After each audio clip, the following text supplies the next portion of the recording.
today's little video, we're going to do something a little different. We're here, obviously, at Crewe.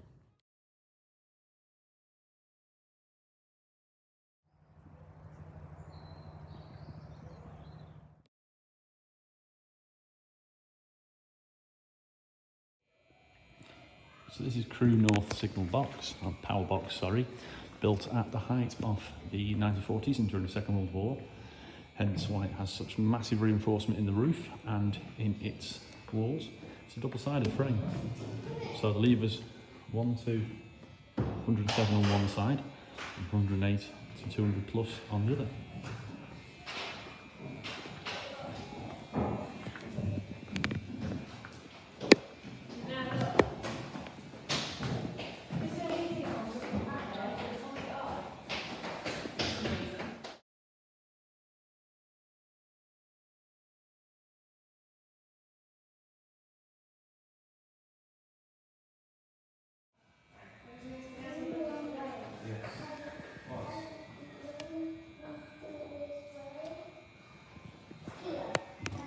South is there, just there. It's the main signal reading into Crewe.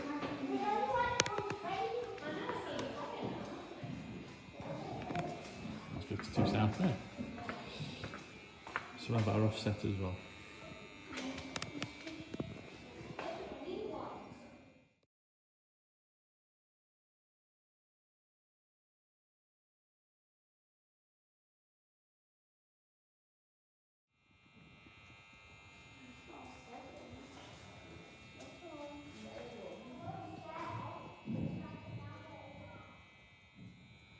One thing I have noticed about the diagram, double-sided diagram, is reversed. So on this side, platform 6 is up there, on the other side, platform 6 is at the bottom.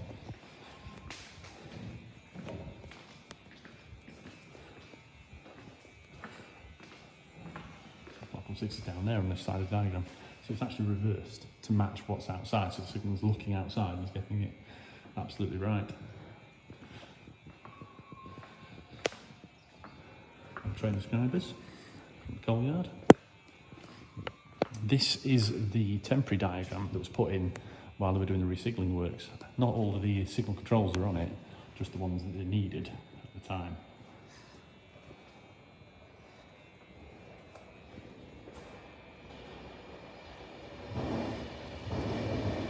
Also down here, we have some of our lovely Westinghouse switches that we were used to at Manchester. Good solid switches, again red for signals and white for shunts, and just purples as well and browns for releases.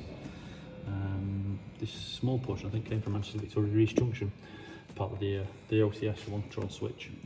For those who are not familiar with one control switches, obviously each switch is for a different route, and you'd have your shunt signals as well there.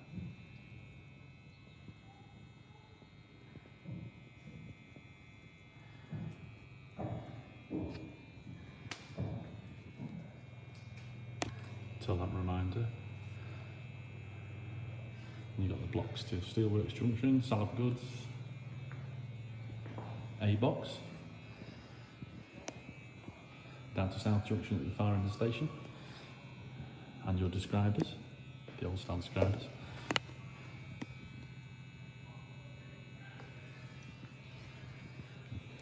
And everyone's favourite, the train describer. This box is actually set up so that it can do simulations, but there's no one here at the moment. But they do actually run trains, and these signals actually work as well as part of the simulation, which is a nice little touch. Route indicator for the signal, so you can see which way is set up. So below our miniature frame, we have all our contactors, controlling all the circuits. And then behind that, going into the middle, we have our lever locks. Mounted in the back of the cabinets there. Again, even more contacts.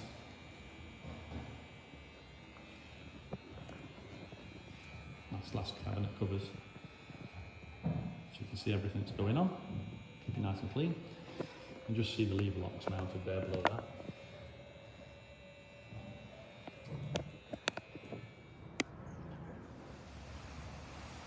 This is Crewe Station A box, and it was opened in 1907 by the North Western Railway, in line with the station's rebuilding when the avoided lines were being created. Now it's identical to the B box, which is another box at Crewe Station, which wasn't preserved, and it's fitted with 26 levers as part of 9 boxes that used to control Crewe. In 1985, the Crewe re-signalling made this cabin redundant, and then everything passed on to the signalling centre, which is just over the road to our left. And it was put into storage until 1987 when it was reconstructed and moved here to the Heritage Centre. We'll go and have a look inside. You can see the lever frame, 26 levers as mentioned, miniature handles, full indications, and block controls. Permissive block there to South Junction. And on for the down platforms. The thing with Crewe, several boxes control the up platform, several boxes control the down platforms. So as you can see here, Crewe Station A, down platform 1 south, down platform 1 north.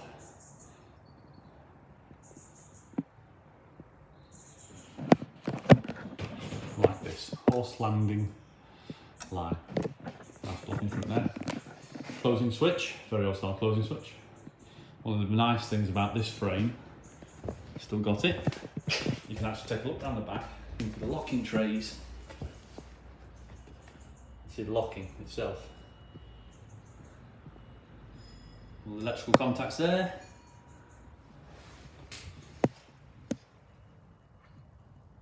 Great big chunky proper switches.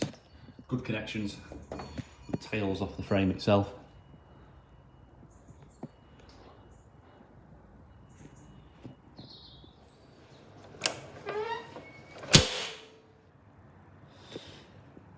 Most of the locking is actually still in the frame. Now I'm going to set this route here from 24s through 14s and 13s.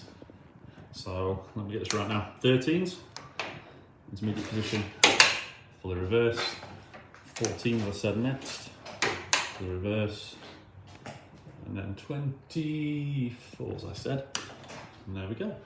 That's fully reversed.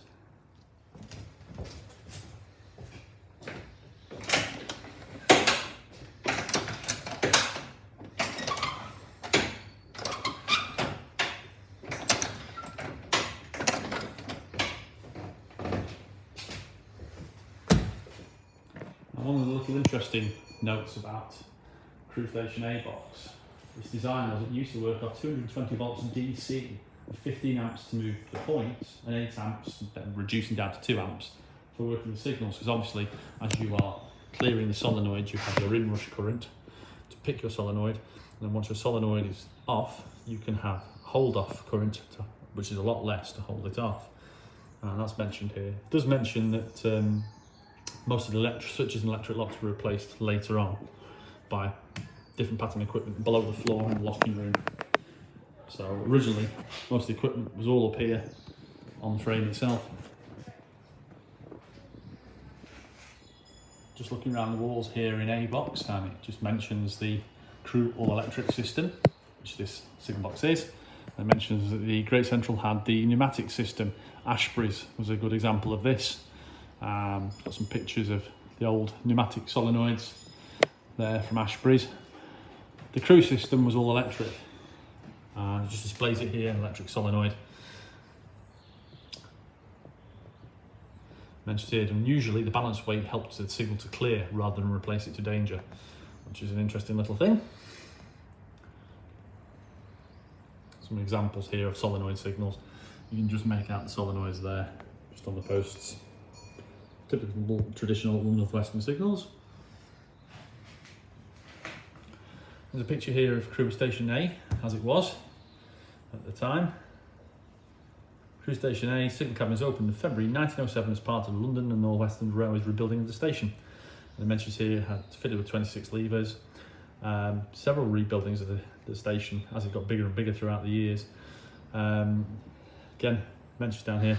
Movement of a lever operated the large carbon block switches, which is what you saw on the back of the lever frame, which is these here. Just go around the back and show you.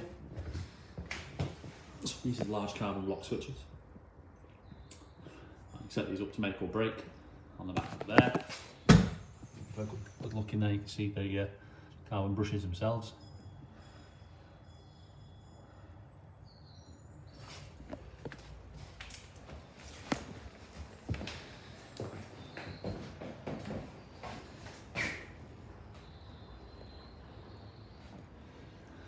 I mentioned a little bit here. It says the miniature lever signalling frame was patented by F.W. Webb and A.M. Tonson. So it's Webb and Tonson, Chief Mechanical Engineer and the Signal Engineer for the London North Western Railway, constructed in the company's workshops at Crewe. The levers were mechanically interlocked and operated large carbon block switches. The lever could be electrically locked at mid-stroke, which is what this is. You noticed here.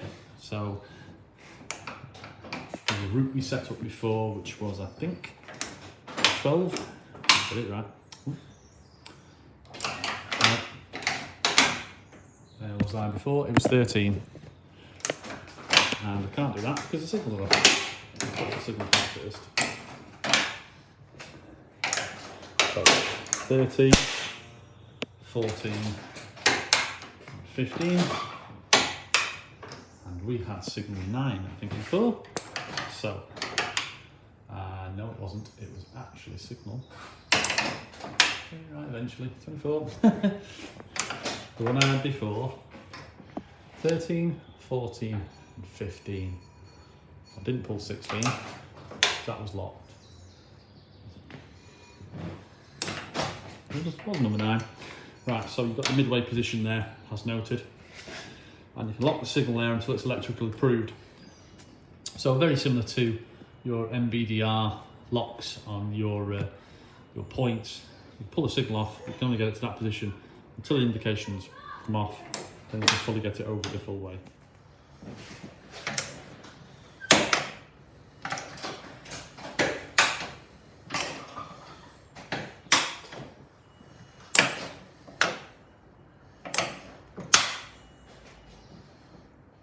So unofficially I've been playing in the box now for about half an hour and I finally managed to fathom out some of the routes. Most of the locking is actually still here on the frame. So for instance, if you wanted a route here, 13, 14s are already shown as normally set that way. So 13, 14 in the normal and 12, so we'll set that. 13, 14 in the normal and 12 in the other one.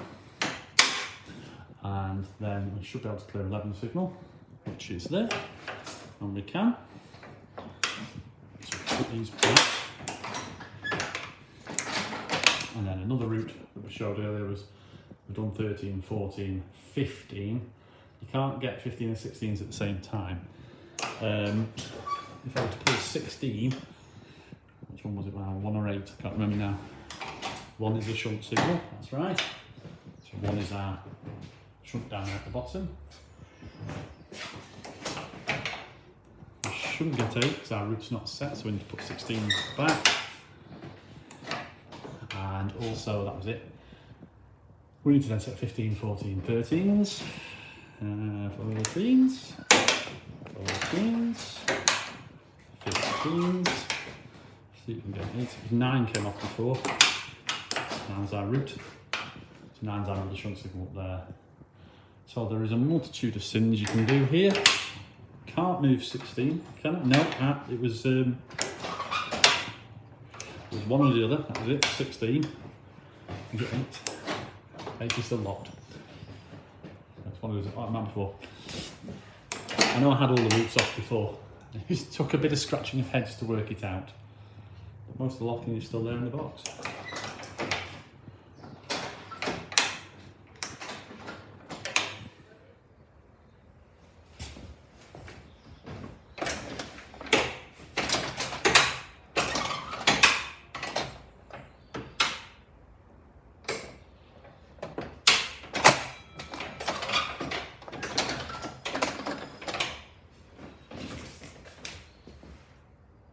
The Heritage Centre itself has a connection out onto the main line there, and this is worked off a ground frame just inside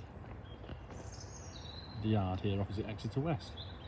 A traditional thing with Crewe is to paint your rodding blue, so all the cranks are painted blue. I remember when I started at Sandbatch, a lot of stuff was still blue or red. That's a traditional Crewe little thing to do. And that little affair there is an ATC ramp just sat in the middle of the tracks. forerunner to the automatic warning system. Now this is a nice little bit of slotting here on this signal that you can see. For those who aren't aware of what slotting is, we have our two main rods. That's our signal arms at the top there, our distant and our home or starter. And these are weighted off these, controlled from the signal box by the wires down there. However, to get the distant off, we must have our slot off. Now our slot at the moment is free, so it's cleared. When we now pull our signal wires, our distant or home, depending on which one we want, will come off, because this little plate across here is trapped across the top of the slot. So we need the slot off before we can pull the rest off. And again, I think on this one, if we look very carefully and follow the rod up, yes, you can't get the home off without the middle one off first as well. And this is the Exeter West Signal-box, and it was originally a temporary structure by the Great Western Railway in 1913 following the enlargement of existing St David's Station. And it was located to the west of the station, controlling the junction to London and South Western Railway's line to Waterloo and the connections to the good lines avoiding the station and the engine shed, etc. The signal box had lever frame of 114 levers, but in 1959 an even larger frame of 131 levers was fitted, and it remained in use until about 1985 when the signal was swapped over to the new power box, and the Exeter West group dismantled the signal box, moved it to two places. It was originally designed to go up around the Bristol area and then up to the Museum at Swindon as well, but those projects never started, so it was stored for a few years before finally coming here to Crewe, and it was re-erected and put back together in May 1991, and the structure was made finally weatherproof by the end of the year, and it was opened on May Day in 1993. So we'll have a look around inside that. Now, it's been a few years since I came, but it's very enjoyable. Have you been here before? A long time ago with my son and my wife, a few years ago, yeah. Well, that saves me doing a lot of explaining. She was enjoying herself last time she came because she ended up working some of the levers. Yeah. Well, that's how I got hooked on this. Yeah. I came to see Tornado. I didn't come to see Tornado's here, you see. And Yeah. well, while I'm here, I'm coming up. Come and have a look down. And they let me play, for want of a better word. Let you loose. I then started the training, but it got too complicated above me, so Yeah. I'm just helping out That's at not the right. moment with visitors and that sort of thing. Has it been busy? Well, I wasn't here yesterday, but I think they had a few. And I was on a fortnight ago, and it was Good. They were queuing up. Good. Good. Follow me. Mind you knew that, didn't you? I've been keeping an eye just to see when's the best time to come, really.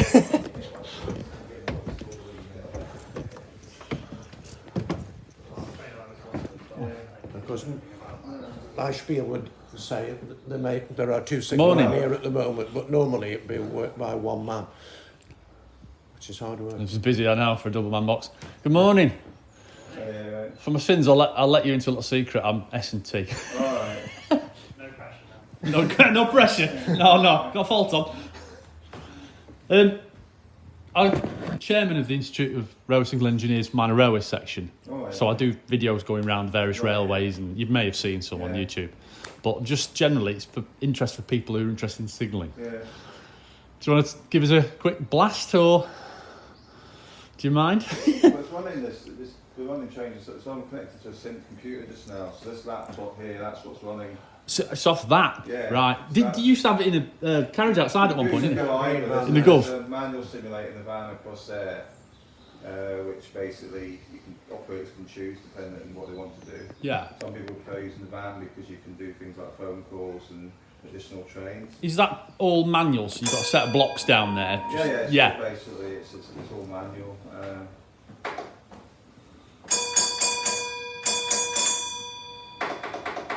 Training the bus lines, you see. I remember working Stockport 2 as a box lad, but I take a look at a lot of big boxes and it's like... I was saying, I'm quite new to this, but I find it difficult to tell the bells apart. Yeah. Are the all the same sound on the bells, or was some They're pegged? similar. Very similar, yeah. There's several different versions, because I noticed you've got the different hats on the bells.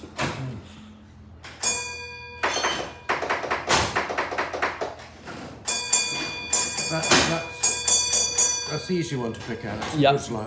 The zip tone is the goods. That's the goods line. It's online. So simulator-wise, what timetable are you running? It's a weekday timetable. Standard weekday timetable. What year is it from, this timetable? 1960 summer.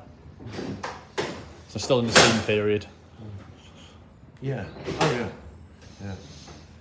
Because at the top of the diagram, you've got the access to the engine shed and Yes. turntable and all that sort of thing.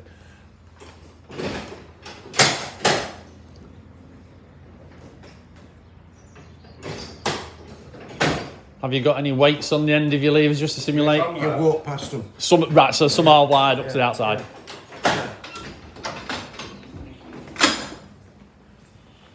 It's a lovely box.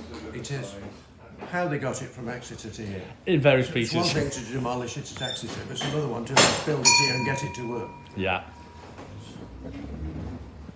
But yeah, the levers are weighted as they would have been to reflect the pressure you needed to work them. Outside. Number 2 right down the far end, it's the most difficult one because the signal was the farthest away. Right, yeah. Whereas the distant signals are electrics. Yes, cut down Short levers. Yeah. But signal number 2, I don't know how many yards away it was, but it's a long way. So Long that way is a away. hard pull. Right.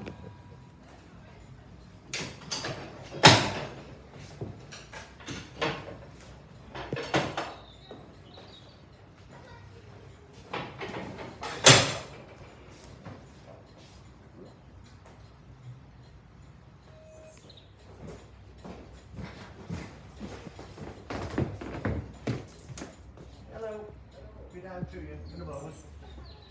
I won't forget you.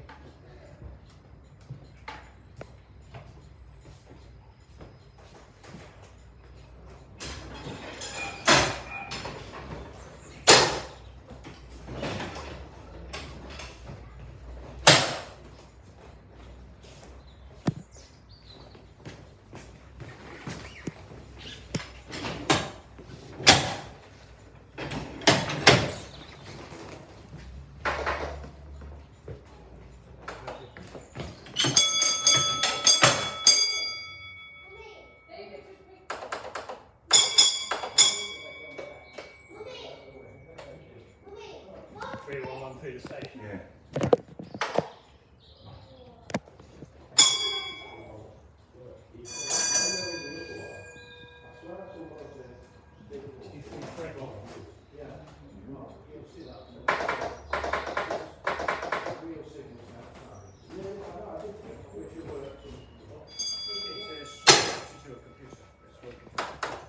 The signals you referred to.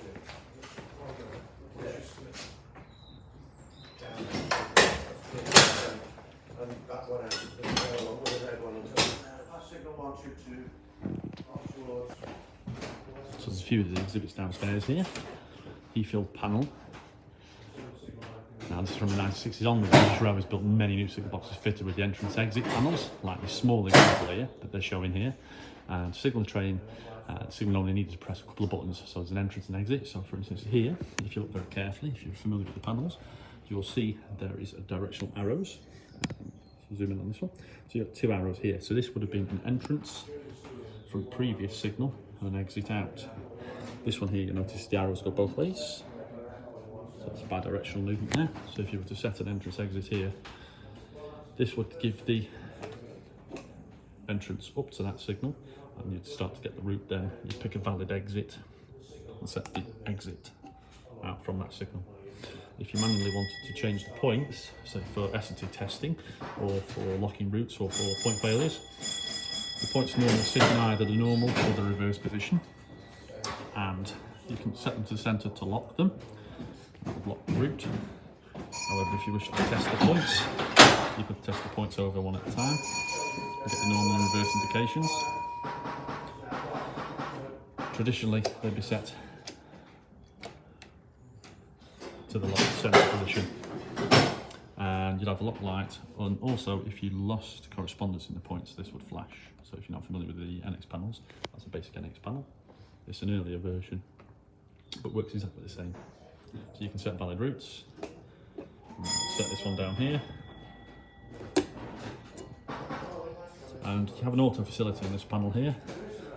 You can push to set the auto, pull the button to take the auto off. The thing with those buttons, much like the modern Swiss tack buttons on these panels, you push away from you to make the circuit and you pull the button to cancel the route. If you want to cancel route, you pull the button. Now these do latch a little bit, they're old buttons. Just looking round, we have the underside lever frame. Apart from all the lovely box name boards here, we have a few little things for the kids to learn. Standard track relay here, our occupied and clear indicator, our little railway signal here, visual indication. Our supply from our track circuit, so if we were to put the train onto the track circuit, that's right, put this to occupied and drop the track circuit. And this is one particular thing I like, just so simple, but just shows the kids interlocking. So you've got an interlocking example here. So for instance, lever 2 at the moment, it's lever 3. If I was to pull the lever, let's see, I've got to get this right now because that's locked. So I have to put lever 4 back, lever 3 back. Can't pull lever 1. Why can I not pull lever 1? No. So set 4, set the points up. Set 3, point lever. 2 still locked, 1 still locked. That is locked off this tappet here, which is this, so this needs to be back there to free that tappet. So if I pull number 2 now, that tappet has been knocked out, driven across. This is now locked. I can't clear number 4 because that is locked there. Can I clear number 1? No, because I have not got a notch here. So to do that, put, let's say, 2 back. Pull number 3, just clear the notch. Still need a notch in number 2. So this is the sequential here. Now we've got the sequential. Pull number 2. Now with a notch in number 4, a notch in number 2. Should be able to pull number 1. There we go. We can now pull number 1. Vice versa. This is sequential. So you have to have them in the right order to be able to clear them. It has to be 4 first, it has to be 3. Still can't clear that until I put that back. Is locked off there. Locked off there.